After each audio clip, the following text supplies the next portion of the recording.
Welcome to Come Heal Yourself with Monica Goyle on OMTimes Radio. Monica is a spiritual counselor and healer with a life purpose to put people in touch with their innate healing abilities, empowering them to live a life full of joy, love, peace, and abundance. Through this show, you'll learn to heal every aspect of your life by connecting to your higher self. And now your host, Monica Goyle. Welcome, friends. Come heal yourself. Let's welcome the founder of Intuition Magazine, Colleen Mauro, today. I'm so grateful for her to be here present with us, to provide us mind training techniques designed to help readers access the wisdom and guidance of their own souls. The techniques she introduces come from a body of knowledge called the Ageless Wisdom and Yoga Sutras. I think some of our listeners from India might be familiar with sage Patanjali, and Colleen seems to be inspired by Patanjali and the Yoga Sutras, and she has actually included the wisdom in her book, in her new book as well. Welcome, Colleen. Hi, Monica. Thank you for having me on. Thank you so much. We are so honored to have you. Thank you. Tell us, Colleen, what led you to where you are? Tell us about your journey and how Intuition Magazine came along.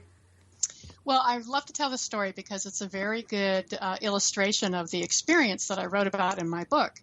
I had always been interested in the spiritual world and intuitive studies. And in the late 80s, I was living in San Francisco, and I had worked for several alternative magazines. And I suddenly found myself without a job, and I was trying to figure out what to do. I had already worked for all the magazines I liked, so I was a little bit stumped about what my next step would be. And I spent my days researching new magazines, talking to editors, and worrying about money. You know how expensive it is to live there. So yes. I was really scared. I didn't want to be unemployed for too long. So one morning I woke up, and I had been so stressed about this that I decided that I needed to take a mental health day, that I give myself one worry-free period of 24 hours where I wouldn't think about the fact that I was unemployed, and I would just enjoy the day. I remember that it was October, and that's my favorite month in San Francisco. So I went and bought some bulbs, and I decided to just putter around my backyard and plant my bulbs and get the garden ready. And as I was puttering around, I had a type of intuitive experience that I'd never had before. A thought just flashed through my mind, and the thought was the Center for Applied Intuition. And I've always been very intuitive, and I've always accessed intuition through feelings or some kind of body-based sensation. But this was different. This was a purely mental experience. The words seemed to have been dropped right into my brain, and I immediately knew that it wasn't my thought. And it certainly made no logical sense. I knew about the center, and I had met Bill Kautz, who is the founder, but I couldn't imagine why I go there if I was looking for a magazine job. He had a tiny 2-room office. I knew that he ran intuition trainings, but it didn't make any sense in the context of me trying to find a magazine job. So I just mulled it over for a few days, and then I thought, well, what have I got to lose? And I called him up, and I asked him to send me information about the center's activities. And a few days later, I got a big package. I dumped it out, and there were several brochures and a very simple typewritten journal called Applied Psi. And I sat down and I started to read the magazine, and the subject was on intuition and creativity. And I thought, wow, this is really interesting. I bet this could be a real magazine. I think a lot of people would be interested in this. He was sending it only to his membership, which is about 200 in those days. And so I got to thinking, this could be a real magazine, and this might be the perfect marriage of my interest and experience. So I got real excited. I called him up, and I made an appointment to go and talk to him. And when I arrived at the center, I told him about my idea, and he just lit up and said the right person had never come along. It had always been his dream, and he was very excited. I went home, and I just created a proposal on the spot, brought it back the next day, and I suddenly found myself launching a new magazine. We called it Intuition, a magazine for the higher potential of the mind. And I got 2 issues out before he closed the center and signed the rights over to me. And I had to start all over again with my financing, but I finally got a grant that allowed me to get an office and hire a staff. And I published the magazine for another 8 years until the year 2000. And it just steadily grew. I think we had a readership of about 60,000 towards the late 90s. My God. Yeah. And it was just a labor of love, and it was really fun, and people just loved it. And it was perfect for that time. And when I think about it now, the things that I think are interesting about the story are, one, I never could have gotten there through rational process because, as I said, it never would have occurred to me to contact him if I was looking for a magazine job. And I got something better than what I was looking for. I got to have my own magazine instead of being an employee. And I couldn't have seen that in the next decade, all through the 90s, there would be a flood of information. I think it was USA Today that said that intuition was the buzzword of the 90s. And it was. There was huge amounts of books and audio programs and classes. You probably remember that. Yeah. And so it was just perfect for its time. It was like it was meant to be. And when I folded the magazine in the year 2000, I started to study the Ageless Wisdom, and I was immediately intrigued by the subject of spiritual telepathy. And I realized that this was the next step, that it was a more advanced type of spiritual perception. And it would be built on the foundation that we created in the 90s of teaching people to honor their basic intuition, that this was something a little more advanced. And I got very excited about it, and I studied it for years, and I finally wrote my book, which is Spiritual Telepathy, Ancient Techniques to Access the Wisdom of Your Soul. That's beautiful. So tell me, Colleen, what was different? What happened that day that led you to this? Well, I just felt like orders from headquarters. I mean, it was just this thought that was in my brain that I knew came from somewhere else. It didn't come from me. And I can't explain what it felt like. I just knew that it wasn't my thought. And, but even so, I stood there in the garden and I tried to trace back why I might have generated that particular thought. And I couldn't, because it, wasn't mine. So I just quickly gave up. And, because it didn't make any sense, it took me a few days to get around to thinking, well, what the heck? I might as well just do it. Yeah. And, I'm so glad I did. If I didn't, my life would have been very different. And this really put me on a path that's really meant everything to me. Yeah. So do you think because that day you took time to relax and just be yourself, empty yourself? Exactly. And I'm glad you're making that point, because that's exactly right. I was just, in the middle of frenetic activity. I got to do this, I got to do that. I got to make sure, I was always checking my bank balance too, terrified. Yeah. Got to get evicted or something if I didn't find a job soon. So yeah, I had to We all do. Literally stop and just go offline. And I remember I was just sort of blissfully puttering around, not thinking about anything when this whole thing happened. Yeah. That's beautiful. And so when you started reading about the ancient wisdom in this, in Yoga Sutras. Yeah. So before that, how was your, what should I say, was it all a mental intuition that you were following and you were teaching about, and something more deep happened when you started reading about those techniques? Yes. Yeah, I understood that this was a higher level. And what we were teaching people to do is just to listen to and act on their personal intuition. And I think a lot of it is the gut feelings that we were taught to ignore that do provide us with information.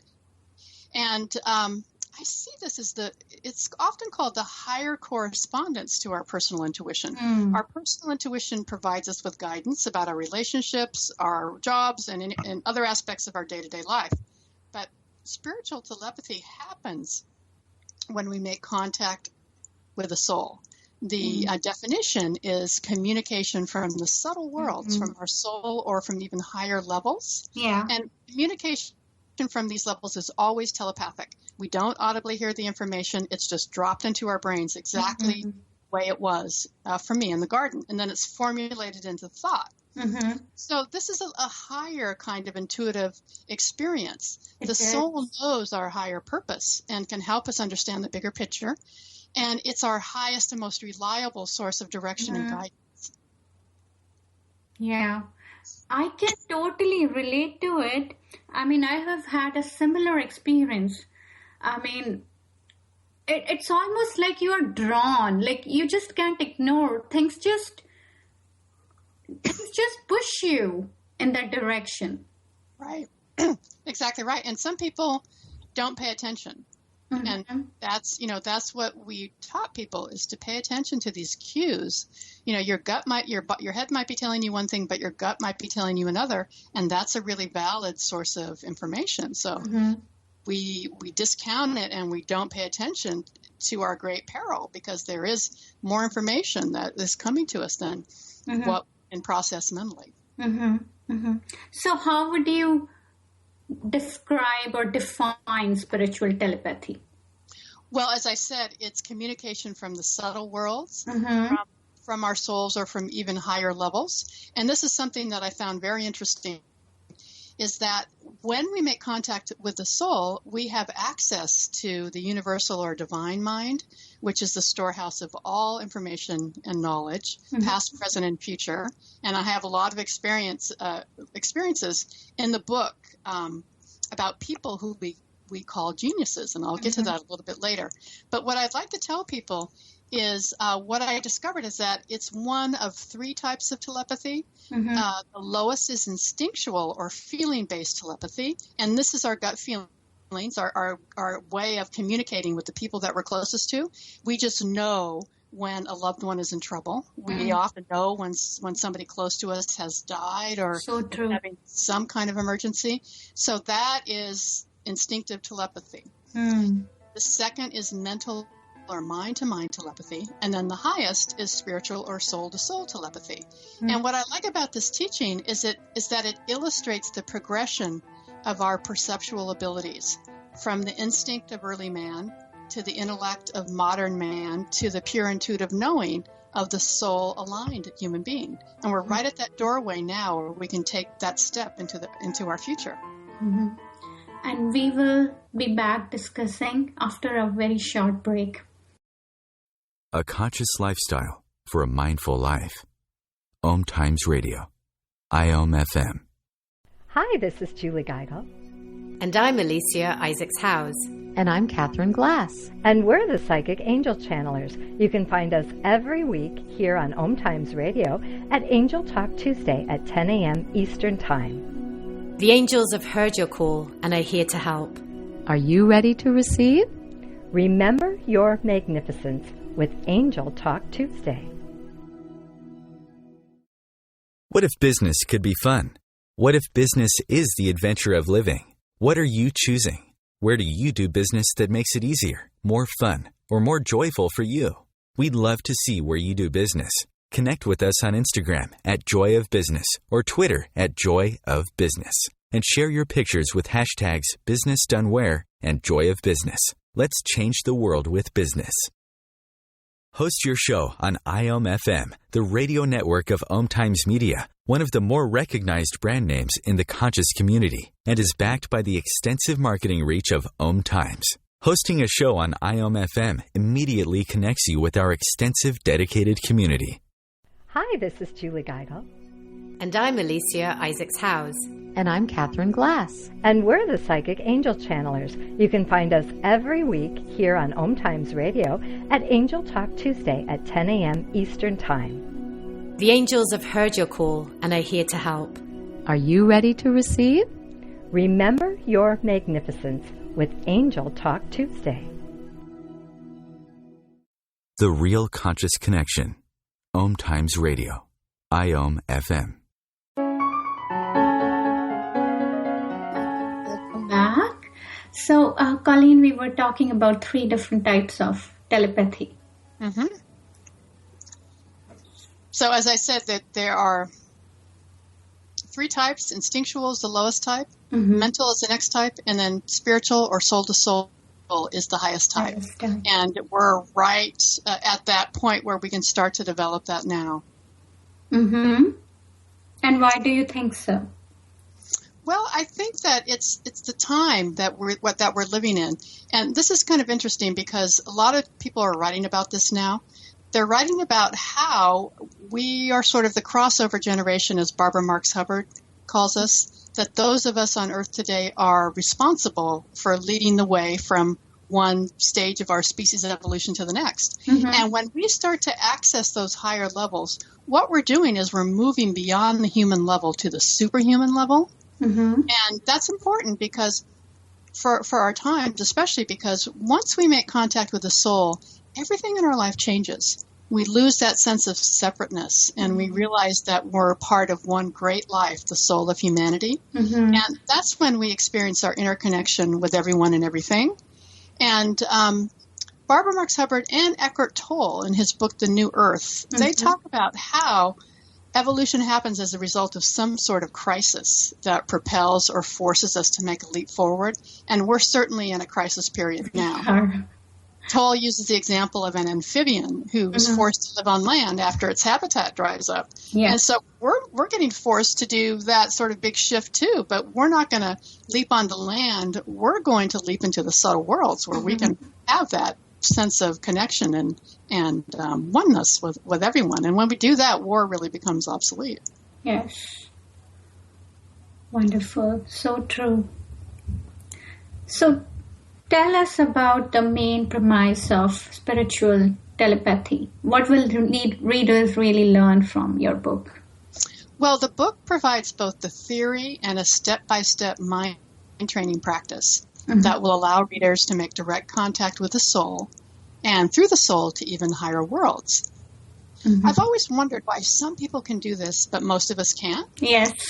And I've loved every movie, and I think I've seen every movie about Joan of Arc, even the really awful made-for-TV ones. And I've always sort of teared up and thought, why can she talk to saints and angels mm-hmm. and most of us can't? And I remember reading a book about the Finhorn community and Eileen Caddy, who received the guidance that led to the step-by-step guidance that led her and her husband to create these gardens and create this community. Mm. And I also mentioned in the book about George Washington Carver. Mm-hmm. He was said to have walked in the woods each morning to talk to God. And apparently God was talking back. He called it the divine radio. Mm-hmm. So I've always thought, it's always stirred a longing in me. And I thought, why does this happen to only some people? Why, are they more evolved than us or somehow preordained? And what I realized in studying the subject is that everybody can do this with the proper training, that we can all cultivate this ability, that it is, in fact, our evolutionary destiny, that over the evolutionary process, through the next million years or so, we will all get there, but it's possible to speed it up by doing these practices. And those of us who feel drawn to do this, I think, have a role to play in helping the world today. I completely agree. Yeah. So it's very exciting. It was very exciting to me. And it took years to study this and to understand it and to sort of create a context for it. But it was just a labor of love. I knew I was on the right track. I knew that this was the next assignment, that I had been given. And I realized that when we do this, we actually become intermediaries between the physical and spiritual worlds, that we can pull in higher levels of wisdom and knowledge, both to use in our own lives and to be used in our service. So that when we train the mind, traditional forms of channeling and mediumship really become obsolete because we don't need the middleman. The mind gets trained to be able to extend upward out into the cosmos, gather information, and then download that information into our brains. So, we have our own personal Google, so to speak. But then why is it hard for some of us? Well, it's a training. It's a discipline. And we just have to decide if and when we're ready to do it, because it really is a daily discipline. And it's a mind training practice. And it's often called creative meditation or Raja Yoga meditation. It's what Patanjali taught all those many hundred years ago. Yes. And in the mystery schools, it was considered a secret teaching that was given out only to the people who were deemed ready for it. But we're evolved now that any of us can do this if we feel so inclined. Mm-hmm. But it is a daily discipline. Mm-hmm. And it really goes a step further than most meditation practices because it goes beyond just quieting the mind. In this type of meditation, we're actively training our minds to transmit information from the soul to the brain.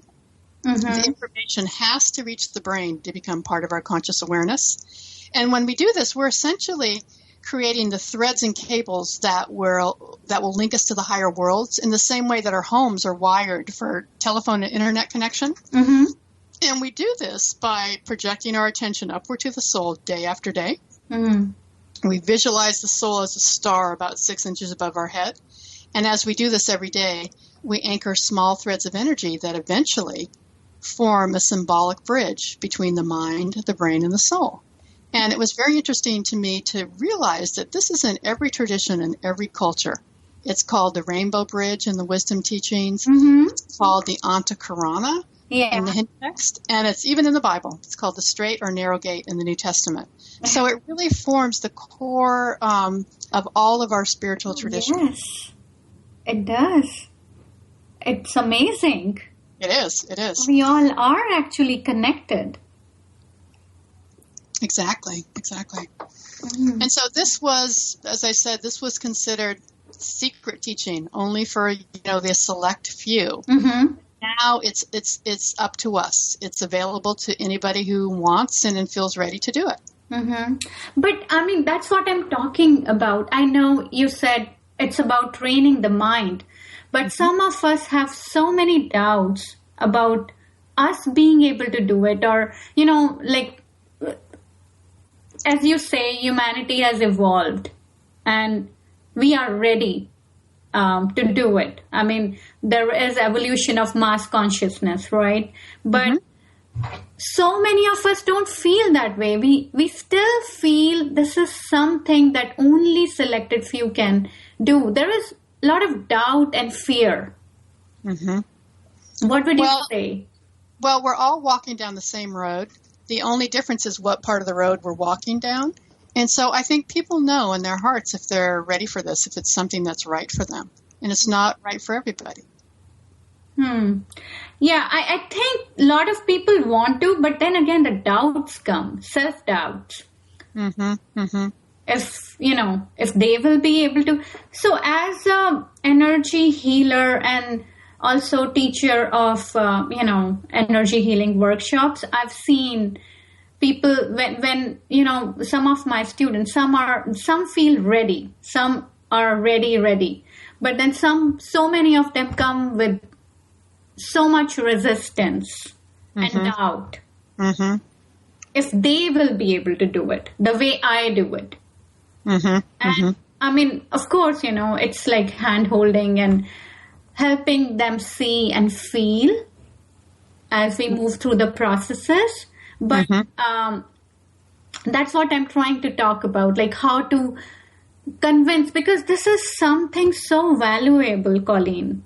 Mm-hmm. If we all can do this, if we are connected and if we follow the spiritual intuition, our lives will be so wonderful. That's right.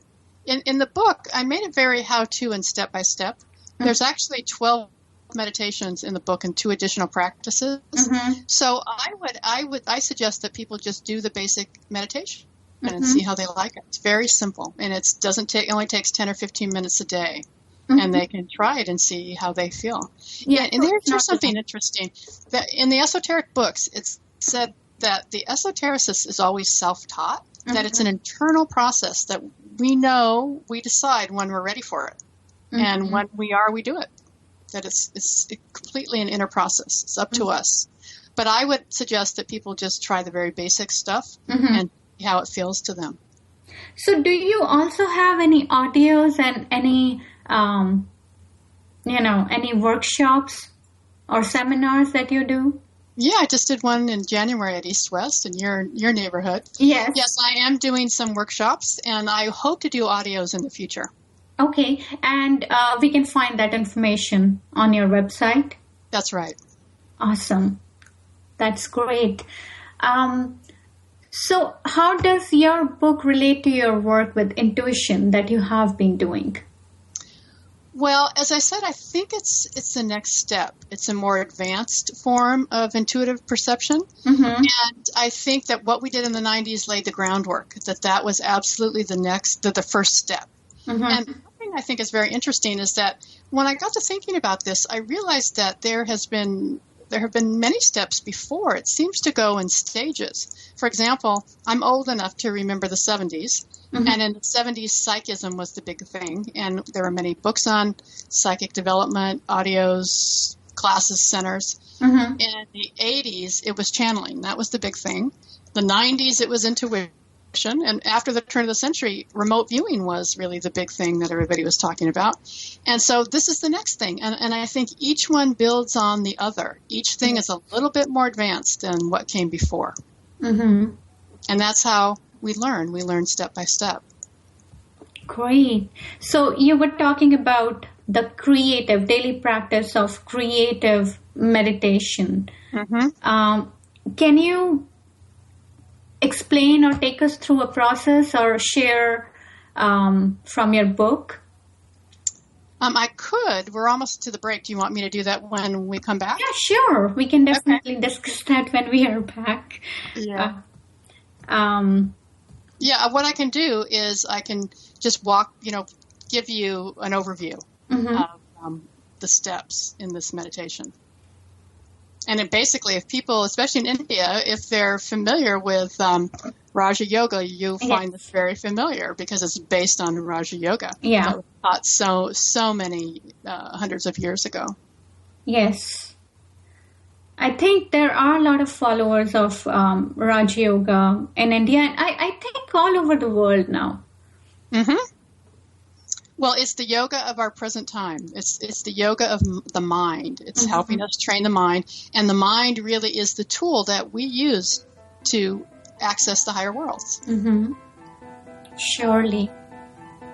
And we'll take a short break here and be right back.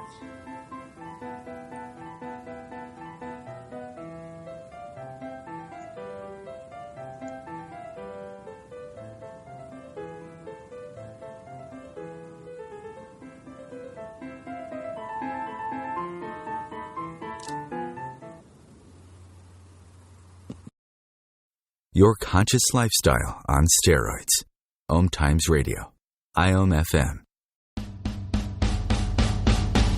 Live with medium Lisa Phoenix, Mediumship Messages and Musings, explores mediumship and all things metaphysical. Lisa Phoenix invites you to reach above and beyond your everyday experiences to explore new dimensions in the spirit world.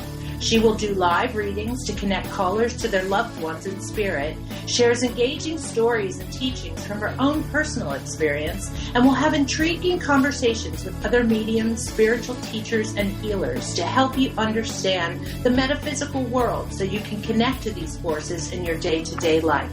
Join your host on this magical and metaphysical journey into the world of spirit every Sunday at 1 p.m. Eastern Time. As difficult as it is to believe, there are places in Africa where human traffickers sell albino children and their body parts for use in magic rituals. Humanity Healing International is actively working in Uganda to change this paradigm. The Albino Rescue Project finds albino children who are at risk and places them in safe schools and environments where they can learn and grow free from fear. To learn more or to sponsor a child, visit humanityhealing.org. Humanity Healing is where your heart is. Being a radio host on IOM FM allows you to build your show on a rich platform with the power of the internet to fulfill your outreach goals and connect with a very specialized and global online audience, unlimited by time and distance. OMTimes Radio will provide you with web relevance, a recognizable conscious brand, and with the standard of excellence that has accompanied every single OMTimes endeavor. Host your show with OMTimes Radio Network.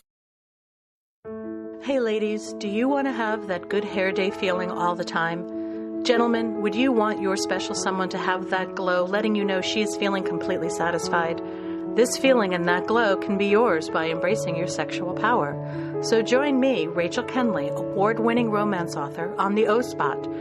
The O-Spot will guide you to that peak with guest interviews, book discussions, and conversations on the thrills of sexual empowerment. Put the zing back in your life. Come up and see me sometime on the O-Spot, live on Hump Day at 10 p.m. Eastern. Bringing a more conscious lifestyle to your world. OMTimes Radio. IOM FM. Welcome back, everyone. Welcome back, Colleen. Thank you.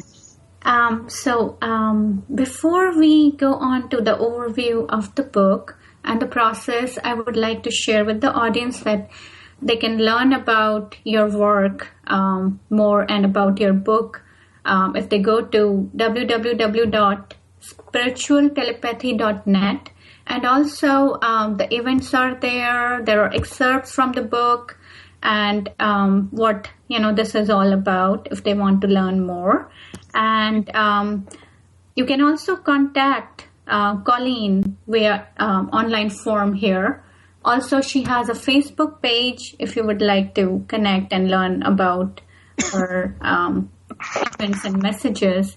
And I would also encourage you to check out her OMTimes.com cover story here. You'll learn a lot about her and learn about intuition and spiritual telepathy. So with that, let's move on to the overview of the book. Okay, I'm going to, this is the basic process. Mm-hmm. And this is one of 3 mind training meditations in the book. This is the basic one, and then there's 2 additional more advanced ones. Mm-hmm. But I suggest that people give themselves at least 6 months to work with this basic meditation. Mm-hmm. I belong to an esoteric school, and they took us very slowly through the process. So we did this very simple thing for a long time. Because what you're doing is you're training the mind to hold still. You're training the mind to hold a point of focus where you want it to rather than where it wants to go. We're learning to make the mind our master, our servant rather than our master. Mm-hmm. So I'm going to give your listeners an overview of this, and then I'm going to tell you a little bit about my own experiences with this. I made a point of talking about my own experiences all through the book because I think I always like to read that. Mm-hmm. It makes it real to people. So before I do this, I'm going to tell you that it uses what we call seed thoughts, and seed thought is a word, sentence, or symbol that we focus on. We're training the mind again to hold a point of focus. Mm-hmm. And in addition to that, we're sort of deeply looking at that particular word, symbol, or sentence. And when we do that, we're sort of looking for the deeper meaning, and we're training our mind to think more abstractly. And when we do this, that abstract vibration more easily tunes into the abstract vibration of the higher world. So it makes us sort of more compatible or simpatico with the higher worlds. Mm-hmm. So this is a very short meditation. Mm-hmm. You can start with just 10 minutes and then gradually bump it up to 15 minutes. And it's best to be done first thing in the morning. So what you do is you give yourself 10 or 15 minutes of quiet time. You calm yourself by closing your eyes and following your breath in and out for a count of 10. And then when you're ready, you use your creative imagination to lift your consciousness to a focal point above and outside your head. And you see this as the lower rational mind, now very still and receptive. And then you project a line of light even higher to the soul center, which is about 6 inches above our heads. And we imagine the soul as a brilliant sun or a radiant source of energy. And then we visualize this line of light reaching even higher towards the higher or intuitive mind. And we take a moment to hold this lighted alignment between the lower mind, the soul, and the higher mind. And while we're holding the mind steady in the light of the soul, we meditate for 10 to 15 minutes on one of the seed thoughts. And I have seed thoughts in the book. It can be on the soul. It could be, on our service, whatever it is. And there's several examples in the book. And so we examine the words first with the rational mind, and we try to get behind the rational meaning to the deeper meaning. And so it's engaging enough that we can hold that point of focus for about 10 or 15 minutes. Okay. And Patanjali has talked about how we have to be able to hold our focus in the physical world, as he puts it, before we can hold our focus in the higher worlds, that we're essentially training our minds to become our tools. And when we, in the meditation, we visualize a pure white light pouring down from the soul, illuminating our minds, calming our emotions, and invigorating our physical bodies. And what I've experienced as I've done this day after day after day is that there's a very subtle energetic process that happens when we have soul light pouring down over our physical, mental, and emotional bodies day after day. It really has an effect. I think it raises our vibration and speeds up our evolution. It's very subtle, but I noticed that I started to look at things from a higher perspective. I became more tolerant and less judgmental. My heart was more open. So I think it's a kind of subtle and slow spiritualizing of our physical being. And it's been a wonderful thing to me. I struggled with the discipline at first, but now I get so much out of it that I want to do it. The payoff, that makes me consistent. And it's not easy. I mean, I had as much trouble with the discipline as anybody does. But what I discovered is that because it's so subtle, that you're building this connection to the soul every day in this very subtle way.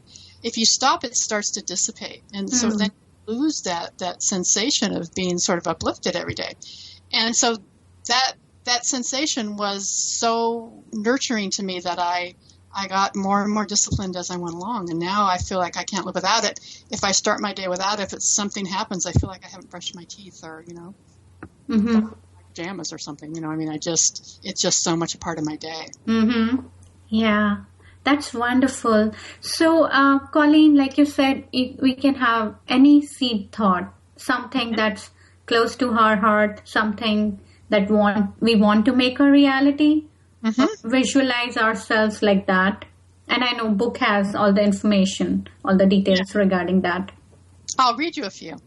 These are the seed thoughts that I came up with and I've used myself. One is, let the actions of my soul motivate my daily life. And so you'll use that for a good solid month. Think about that every day. And you'll be surprised at, how widely you can interpret it over time. Second one is, I stand within the light, and as the light shines down through my form, I radiate that light. Next one, through the soul, the law of love is manifested. So these are actually deceptively simple, but when you start to focus on them over time, you'll see that the deeper meaning comes out. There's layers and layers of meaning that you'll start to tap into. So it does keep you occupied. And that's the whole point. I think it was Alice Bailey who said, imagine that you're preparing for a lecture on this subject and you're gathering your notes and figuring out what you're going to say. And that'll keep you occupied for a good 10 minutes. And so you've successfully kept your mind focused where you want it to go, because the mind goes where it wants to go. Right. So, and we make it our servant, not our master.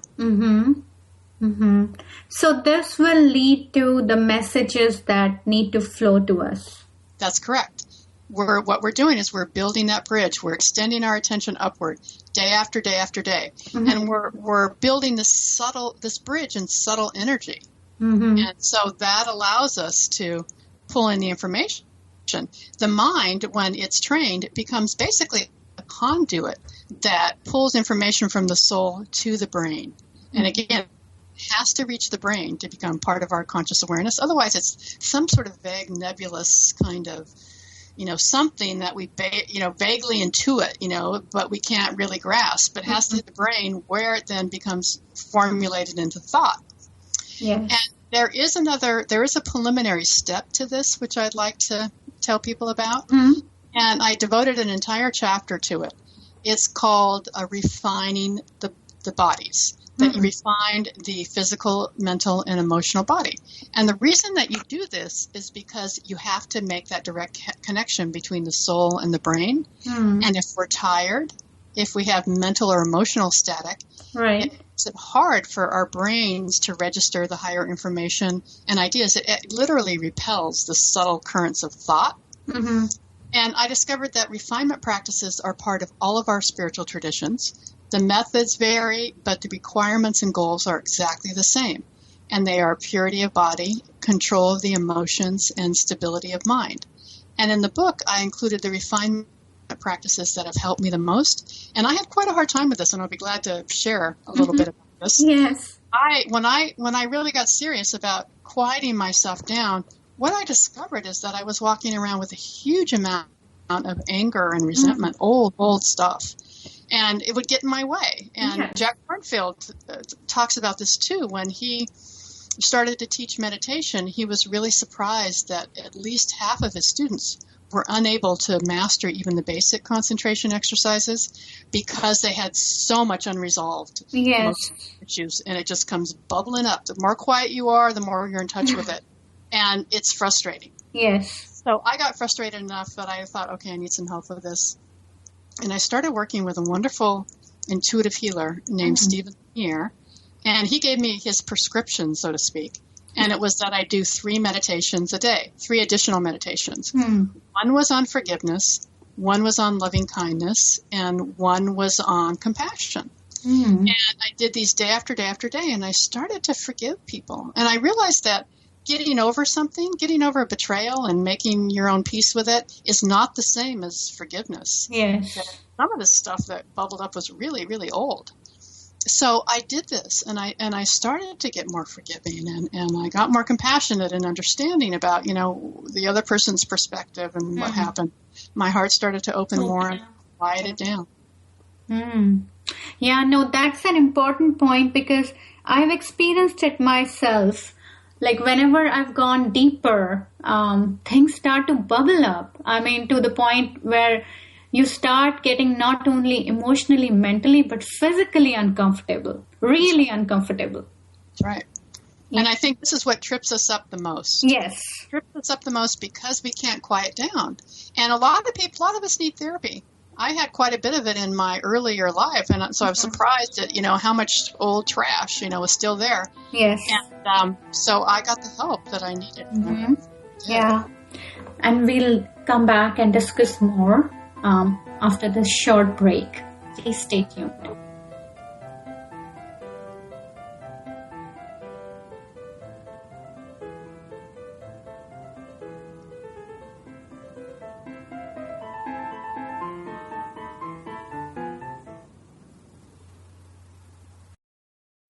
Free your mind. Expand your soul. OMTimes Radio. IOM FM. Eros Evolution is where sexuality and spirituality meets. Join me, clinical sexologist Martha Tara Lee, on Eros Evolution on Thursdays, 4 p.m. Eastern on OMTimes Radio. The number one reason girls drop out of school in sub-Saharan Africa is lack of access to feminine hygiene products. The Pads for Schoolgirls Project, an outreach of Humanity Healing International, is changing this paradigm by setting up sewing programs at schools, teaching girls a vocational skill, while producing the reusable pads that help keep them attending classes.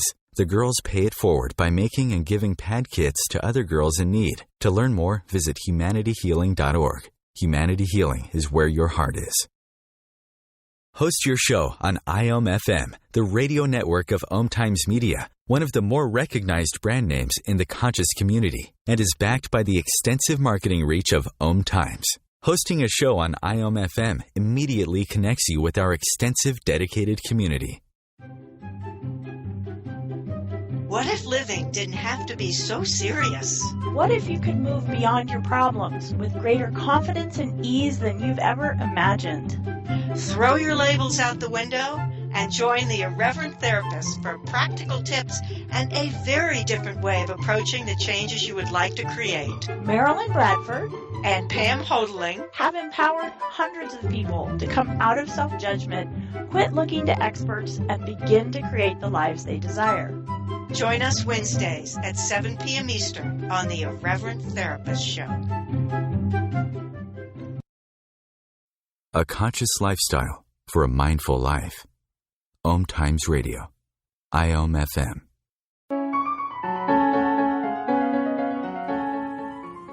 We were talking about opening our hearts as we go deeper.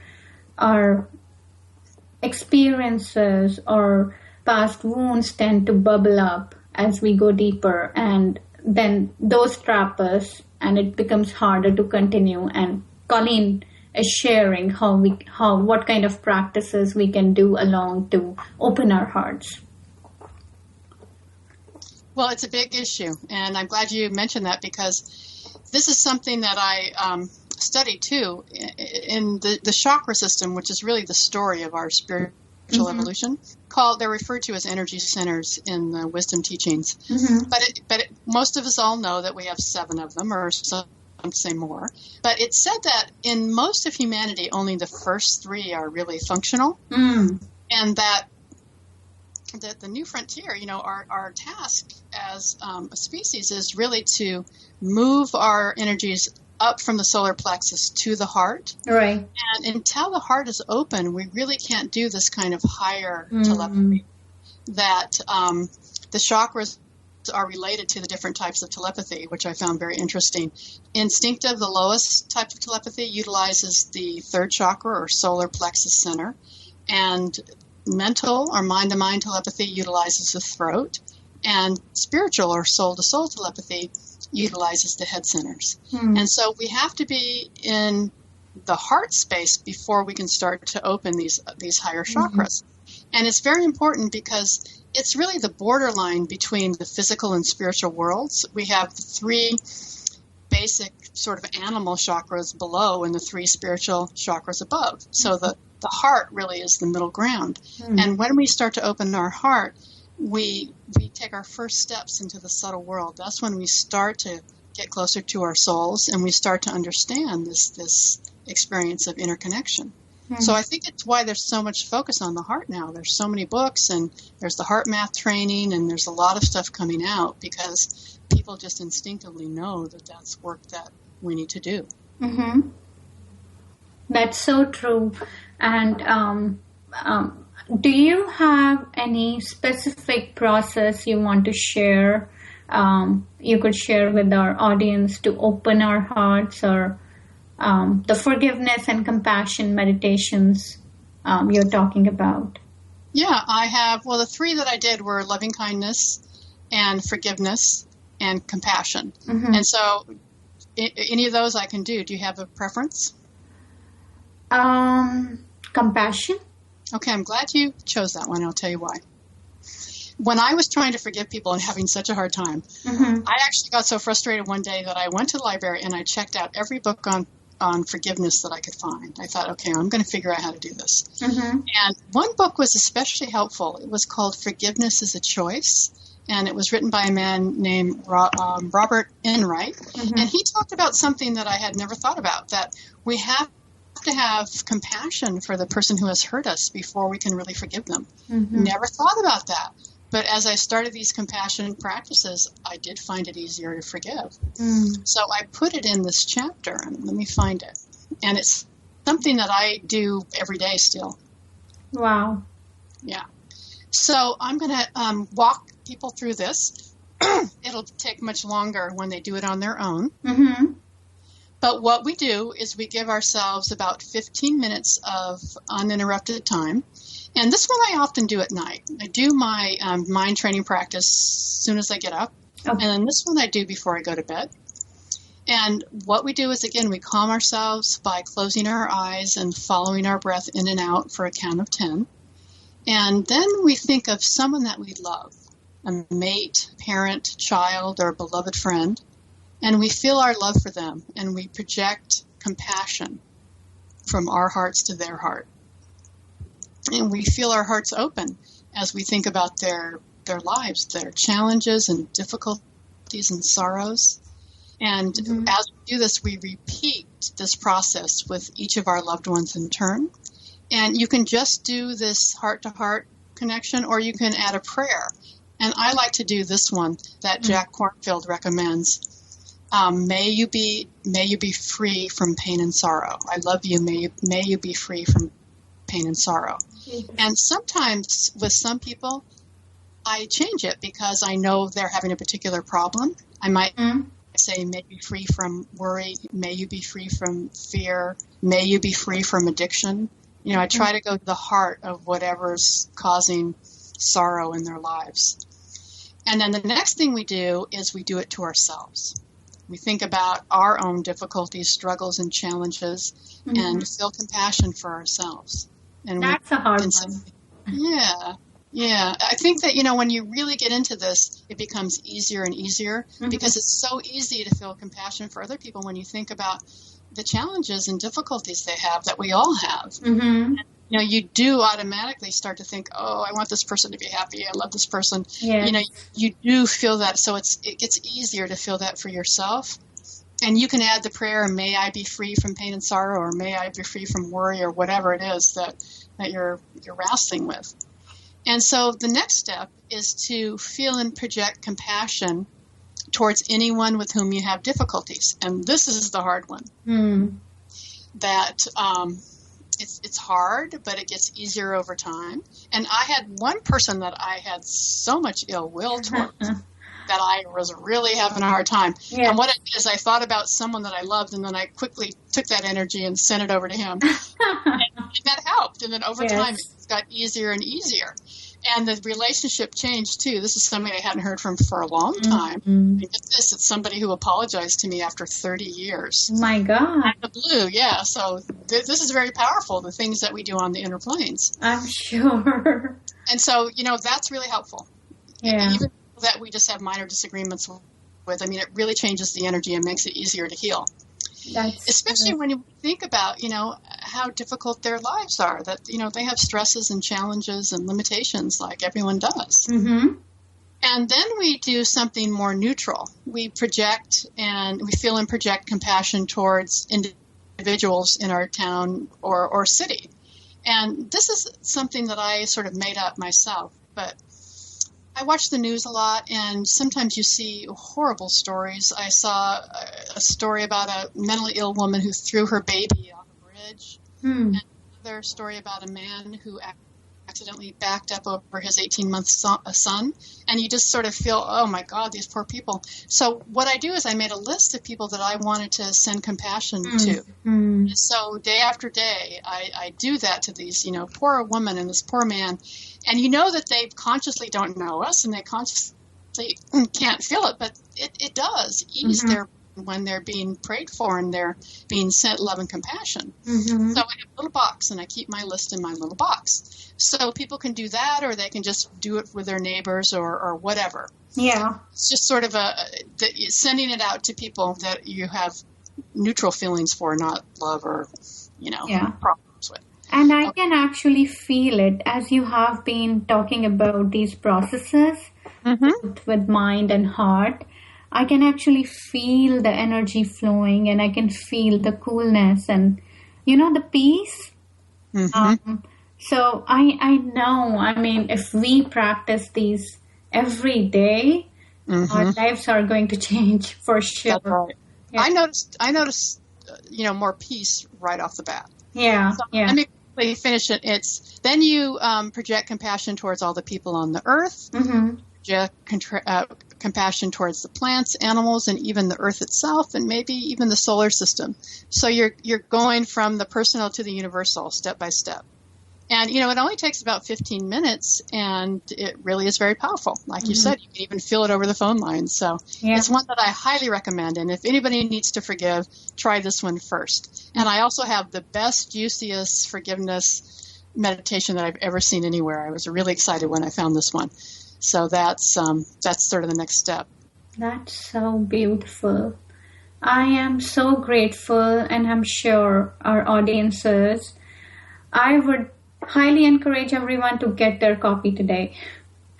And I can't thank you enough, Colleen, to come to our show today, share your wisdom, and help us.